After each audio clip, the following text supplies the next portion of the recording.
Hamıya salam, Texnobro, mən Valid. Hər birinizi kanalımda xoş gördük. Bir çoxlarınız Poco ilə maraqlanırsınız. Şərhlər, direktə mesajlar, TikTokda canlılarda suallar. Mən sizin üçün bugün daha əl çatan və əslində büdcə baxımından və pul məhsuldarlığı baxımından bəlkə də daha yaxşı variantı gətirdim. M seriyası, Poco M8 və Poco M8 Pro. Hansı biri daha yaxşıdır? Bugün bu haqda sizə məlumat verəcəm. Düzdür, indidən demək olar ki, Poco M8 Pro təbii ki daha yaxşıdır. Amma aralarında o qiymət fərqini ödəməyə ehtiyac varmı əslində? Bugünkü videoda sonda mən öz fikrimi, öz qərarımı deyəcəm. Ona görə də çaydan, filandan sizin özünüz üçün videonu sona kimi baxın. Smartfonların özlərinə keçməzdən əvvəl gəlin baxaq qutularında Poco nə edib? Fərq qoyub yoxsa yox? Model arasında.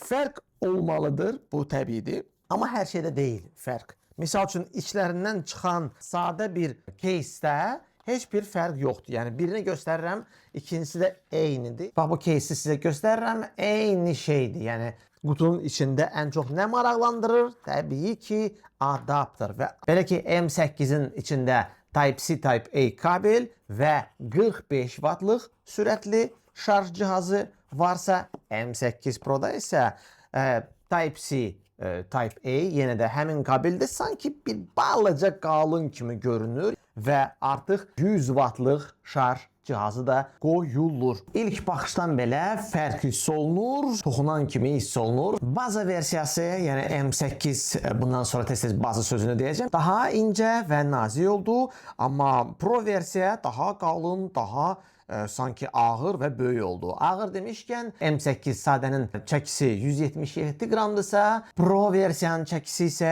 208 qramdır. Hər ikisinin korpusu keçən ildə olduğu kimi yenə də plastikdir, burada metal yoxdur. Bir balaca suya, toza davamlılıq baxımından təkmilləşdiriblər. Standart versiya IP65, Pro versiya isə IP68, hətta IP69 standartına görə sudan qorunub. Yəni əslində Pro-nu hətta suya da sala bilərsiniz. Standart baza versiya daha nazikdir və bu da ona görədir ki, onun kənarları nazikdir. Həm arxadan, yəni ekranın, həm də arxa qapağın da kənarları şəlalə tipli ekran deyirlər də bunlara. Bax, budur. Amma bu versiyanın ekranı həm arxası, həm ön hissəsi daha az qatlanır. Düzdür, yenə də kənarları tam da dörd bucaq deyil, amma hər halda daha qalındır. Korpuslarına qalanda isə dərhal görürük ki, hər ikisində sim kartın, Type-C-nin, dinamiklərin yerləşdirilməsi demək olar ki, eynidir. Sadəcə standart versiyada mən burada infraqırmızı portu dərhal görürəm. Amma Pro versiyanın onu bax bura deyilənə görə kamera blokuna harası yerləşdiriblər. Düzdür, belə görsənmir, amma deyilənə görə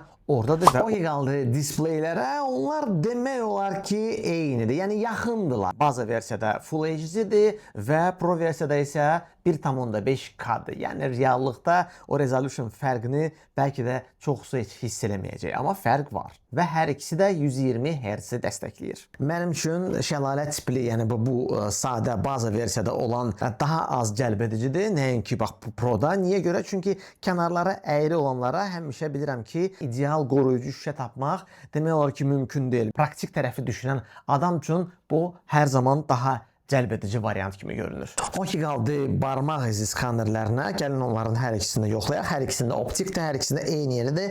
Bağlayıram smartfonları. 1, 2, 3. Bir daha. 1, 2, 3. Sanki birində sadəcə animasiya biraz daha çox vaxt çəkdi, yoxsa belə eyni demək olar ki, açıldı. Ekran demişkən dostlar, bir dənə gözə görünməyən fərq var ki, Pro versiyada burada Gorilla Glass-ın Victus 2 modelidir. O versiyada ona görə də flagman telefonlarına daha yaxın bir səviyyədir. İndi keçək smartfonların içliyinə. Əsas məsələ çip məsələsində fərq nədir? Baza versiyada Qualcomm Snapdragon 6 Gen 3-dir. Bəli, 4 ədəd 1800-lik və 4 ədəd 2400-lik nüvə. 4 nanometr. Daha güclü versiyada Pro'da isə bizi Snapdragon 7 Gen 4 gözləyir. Burada da 4'ü 1800'dür. 4'ü isə 2400 yox, 2700 MHz tezliyi ilə işləyən nüvələrdir. Gəlin baxaq Geekbench-də, yəni sintetik testlərdə fərq nə qədərdir? Belə ki, baza versiya single core rejimində 1011 xal yığır, Pro versiya isə 1222, aralarında hardasa 110 xal fərq var. Elə multicore sınağında da 2940 bazada və 3193 Pro versiyada qrafik çipləri də fərqlidir. Sadə versiyada Mali 710'dur, amma Pro versiyada isə Mali 810'dur. Mən oyun həvəskarı olmadığım üçün bugün Hilal da yoxdur burada. Ona görə bu haqda heç nə deyə bilmərəm. Amma ümumilikdə mən həm testlərə baxdım, həm də qrafik nəticələri də, yəni qrafikaların fərqlərinə fikir verəndə başa düşürəm ki, burada oyunlarda fərq olacaq sözsüz ki. Belə deyək də, Pro'nun açdığı oyunları sadəsi də açacaq. Sadəcə olaraq kadr məsələsi var. Yəni FPS məsələsində təbii ki, sadə versiyada burada əlbəttə ki, FPS-də düşmə müşahidə olunacaq sözsüz ki, və sözsüz ki, sırf böyük ekranda oynamaq baxımından Pro versiyada oynamaq daha xoşdur, nəinki daha kiçik ekranda. Və hər iki smartfon Android 15 ilə gəlir və mən açandan sonra Android 16-ya yeniləmə istəmədi və HyperOS 2 ilə gəldiyi üçün burada mənə əlavə açığı heç nə demək istəmirəm. Çünki negativ mənim təəssüratlarımdan yalnız biridir, o da reklamlar. İllərdir ki, dəyişməyən bir mənfi cəhətidir. Mən bunu elə bu dəfə də gördüm. Açan kimi təklif edir sənə reklamları, oyunları təklif edir. Bildirişlər bölməsinə hansısa bir xəbərlər gəlir, proqramların reklamları gəlir, sən onları istəmirdin. Heç nə aktivləşdirməmişəm. Bir telefonda nə qədər bildiriş gəlir. Öz gəlir, cihazı tab xüsusiyyətini aç. Nə bilim, saytlardan xəbər başlıqları, halbuki mən onların heç birini aktivləşdirməmişəm. Nə bilim, bu nədir burada? Bu hansısa bir app'in reklamıdır. Bu okey, quraşdırdım bunu, okeydir, başa düşdüm. Başqa bir app'in reklamıdır. Bu başqa app'in reklamıdır. Bu hansısa funksiyon reklamıdır.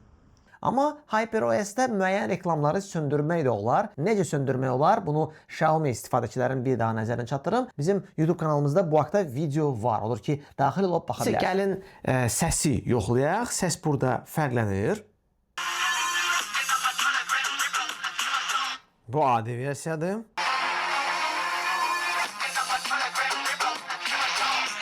Bu hər ikisində də maksimum səsdədir. Maksimum deyəndə ki, burada hər ikisində 200%-ə qoydum və eyni mahnı Pro-da daha yaxşı səslənir. Həm ucadır, həm də bir balaca heç olmasa bas deyilən bir şey az da olsa var. Bu dinamik musiqidə sadə versiyada maksimum 300-dür, Pro versiyada maksimum 400-ə qaldırmaq olur. Baxa eyni mahnıya.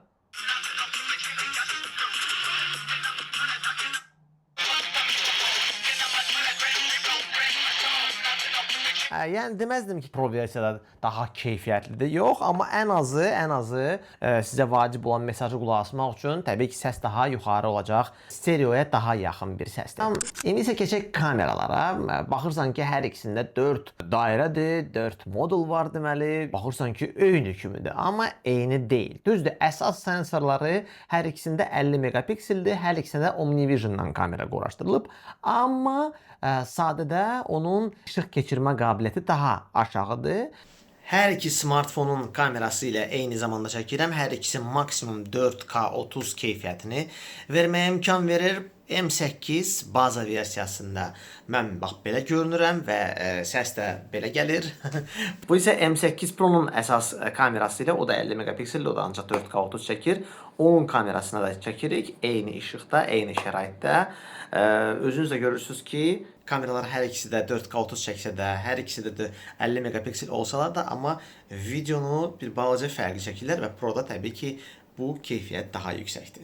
Ön kameralara da hal-hazırda video çəkirəm. Görürəm artıq ki, M8-in kamerası, hansı ki 20 megapiksellidir, onun çəkilişi daha zəifdir. Nəinki 32 megapikselli M8 Pro ön kamerası.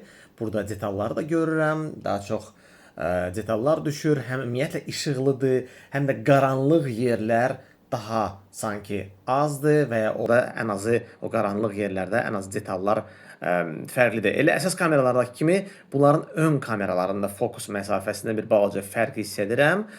Yəni baza versiyada M8-də sanki daha çox yerləşir kadra. Amma yenə də daha çox qaranlıq yerlər daha çoxdur. İndi siz ekranda şəkilləri görürsüz və görürsüz ki, yəni əsas kameralarda işıqlı şəraitdə elə də böyük fərq yoxdur, amma bir balaca detallara qalanda əlbəttə ki, burada bu məsələdə M8 Pro yenə də bir balaca üstündür. O ki qaldı geniş bucaqlıya, baza versiyada o ümumiyyətlə yoxdur. Burada onun yerində sadəcə elə belə yumru dairədir.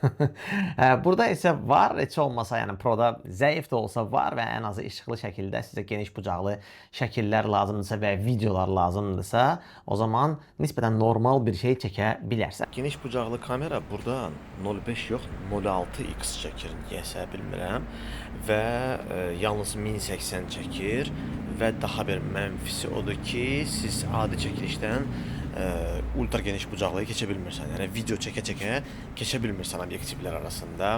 Bu da bir məhdudiyyət.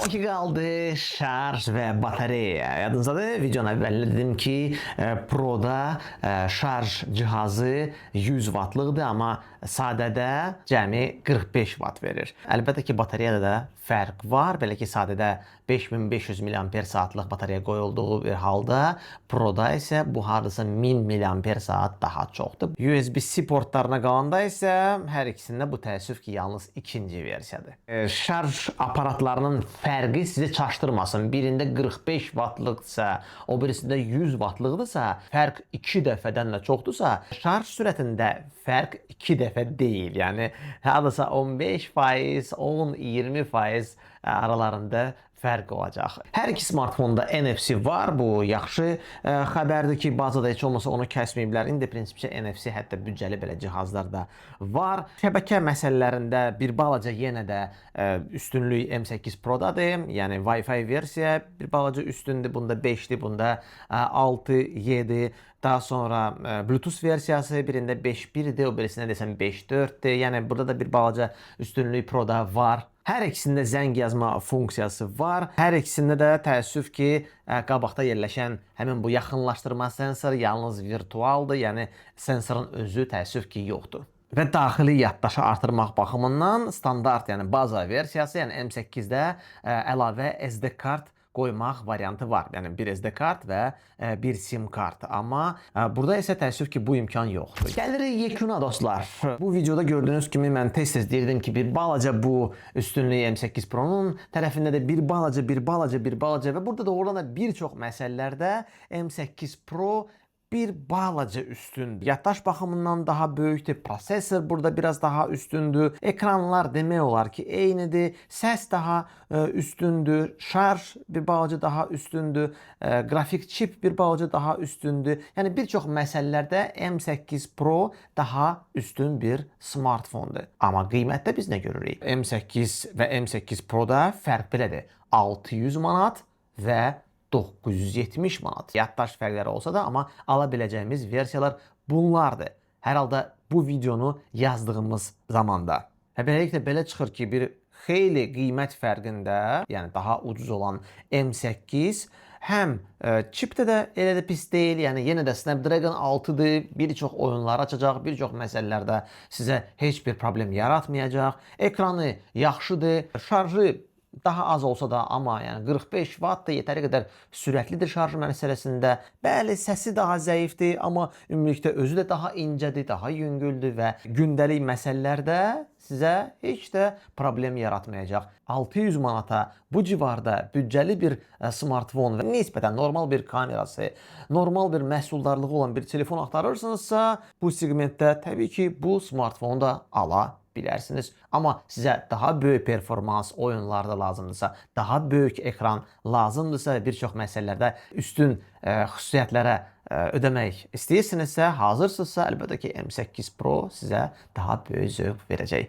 Şərhlərdə fikirlərinizi gözləyirik. Ümidvaram ki, bizim çəkdiyimiz zəhməti dəyərləndirəcəksiniz. Bəyənməklə və yaxşı bir şərh yazmaqla. Özünüzə yaxşı baxın, növbəti videolarda görüşərik.